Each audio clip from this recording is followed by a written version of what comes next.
Now your first alert traffic update, sponsored by Rockingham Insurance. Wherever you are, we're here. Taking a look at the roads this morning, we'll check back in at I-81 on mile marker 245 northbound in Harrisonburg at the location of this morning's multi-vehicle collision. Now, from what we can tell, the one northbound lane is still open. Pretty sure the other lane is still closed. Detours are in place if you don't want to try to get through that one lane, but we'll continue to keep you updated as the morning continues. Well, yesterday marked 10 years since Allison Parker, a James Madison University alumna, former WHSV intern, and former reporter with our sister station DBJ7 in Roanoke, and Adam Ward were fatally shot while reporting out in the field. Both Adam and Allison continue to influence the lives of family and friends and people they never met.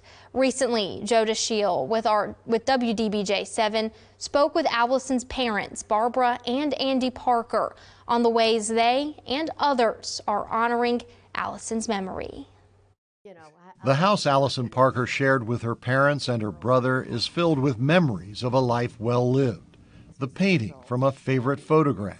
It just captures her so perfectly. Just that kind of gazing off into the distance and million ideas going through her head. A book of pictures and letters from people she knew at James Madison University. Awards for her work as a broadcast journalist. And beyond the tangible reminders, Barbara and Andy Parker say they still feel the love from those who were close to Allison, and from many others who only knew her through the television screen. The winter storm is over, but the cleanup is still underway. I'm Allison Parker live in Covington. We have updates on road conditions coming up. It's almost like she's as alive today as she was 10 years ago. She was young and she was beautiful and she had a plan.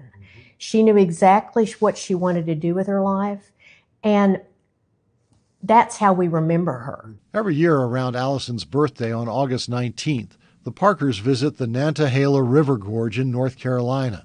It's an annual tradition that started before Allison's death.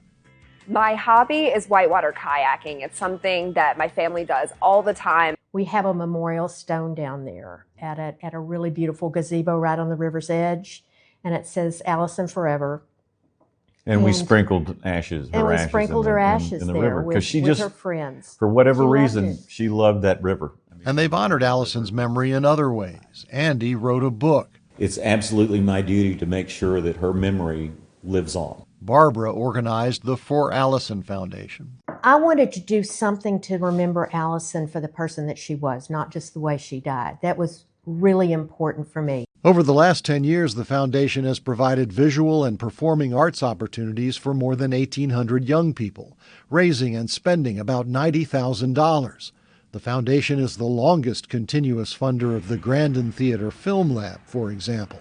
The things that it taught me for collaboration and being a leader and being a team player, alone from filmmaking, just in general as a person, have really taught me the most. John Taylor is a Film Lab alum and now a sophomore at the North Carolina School of the Arts. Chase Hunter is a senior at Cave Spring High School. I'm very grateful because I'm very happy that I'm able to be in this program and kind of experience things that I would never experience in Virginia at all. Program Director Tyler Lyons says support from the For Allison Foundation has meant the world to the Film Lab and to the young people who take part. I think it's amazing that they have that as a legacy to Allison, and I love that they refuse to let the tragedy that occurred in her life be the thing that defines her. JMU named its television studio after Allison. The Parkers also established endowed scholarships for an exceptional incoming student studying journalism and for a rising senior who, like Allison, is involved in journalism-related activities. One more example, the Parkers say, of how Allison is still having an impact on the lives of others 10 years after her death. I hope that people remember her love of life and her absolute joy in what was around her, because what they saw on TV was Allison. That wasn't an act. As long as I'm alive, as long as she's alive, we're going to make sure that Allison is not going to be forgotten. And so she does live on. She lives on. And alongside Allison Parker, we also remember Adam Ward. While he's known by many for the joy and laughter he brought, his legacy has also helped inspire and educate students in the state. Each year, basketball players lace up their sneakers in the Adam Ward Classic held in Salem, which raises money for the scholarship in his honor. Organizers say around $90,000 in scholarships has been awarded over the past 9 years. The next Adam Ward Classic basketball tournament is happening February 6th and 7th at Salem High School. Well, around Virginia now, a Richmond man has been charged in connection with the death of a woman who had reportedly given birth just days earlier. 33-year-old Janita Russell was killed in the state capitol on Sunday just before her 34th birthday. After she was shot several times, 57-year-old Michael Sprague was arrested on Monday on counts of shooting within an occupied dwelling and having a gun as a convicted felon. Police say other charges are currently pending. And staying in Richmond, Marvin Grimm was arrested nearly 50 years ago for the murder of a 3-year-old boy in Richmond. He ended up taking a guilty plea, fearing the death penalty, even though he was innocent. He petitioned for DNA testing for years to help clear his name. He was later exonerated in 2024. Virginia agreed to pay Grimm $5.8 million during this past General Assembly session, but also passed a law saying localities had to match that. Richmond is now looking to take that money from its delinquent property fund.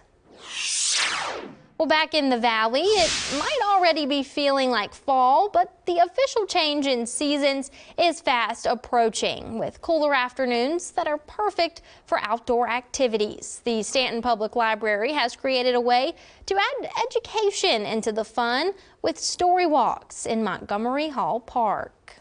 One of the cool parts about story walks is it lets kids kind of access literacy in the library outside of the library building, outside of the classroom. And the thing we like about it is it's communal, so families and friends get to do it together. It's outdoors, so people enjoy the cool parks that Stanton has to offer. And then also it's active, so they have to actually kind of run from stand to stand and sign to sign to read the story, which is really fun. Hill says the library changes the story walk with each season. Story walk book is Autumn by Alexander Posey, and it's a 19th century poem about fall that's been illustrated and updated, and we really like it because of the illustrations are really vivid, the text is really simple and accessible.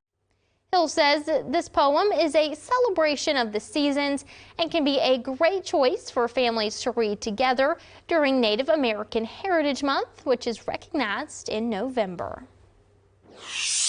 Well, today a U.S. district judge is holding a hearing in Kilmar Abrego Garcia's immigration case. Why some analysts think the DOJ is trying to avoid by deporting him quickly. Daybreak continues with what's new this morning.